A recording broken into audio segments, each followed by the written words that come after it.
Hey everyone, welcome back to the channel. In today's tutorial, I will show you exactly how to permanently delete your YouTube channel on PC in 2025. Remember that once you delete, all of your videos, playlists, comments and subscribers will be gone forever. So make sure that you have backed up anything important. So without further delay, let's get straight into it. First of all, you need to come here on youtube.com. Over here in your web browser, you need to log in with that particular Google account that is linked to your YouTube channel. So here, click on the option of your profile icon in the top right hand corner of the screen. Then click on the option of settings. Now over here, once you are on the settings of your YouTube channel, here you will see the name of your YouTube channel. Then the last option that you see here is of view advanced settings. So click on the option of advanced settings.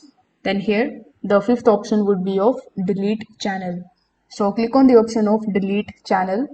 Then it is going to ask you to enter your password associated with your account. Only then further deletion options will be available in front of you. So you need to do that and select the option of remove your YouTube content and delete your channel permanently. Then select the option of delete channel permanently again. Check the boxes to confirm that you understand that all of your videos and comments and data will be removed, and then click on the option of delete my content. So this way you will be able to delete your YouTube channel permanently in 2025. As I've told you earlier, once everything is deleted, your content that can't be recovered. So make sure that you download your videos first if you want to keep them. So if you don't know how to download your videos on YouTube, simply click on your profile icon in the top right hand corner, then go to your YouTube studio. Over here, go to the option of content.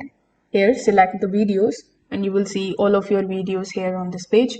You can select the media, and after that here you will see the option of download. So you can click on the option of download and download the media on your PC. If this video helped you out, make sure that you like this video and subscribe to the channel. Thanks for watching.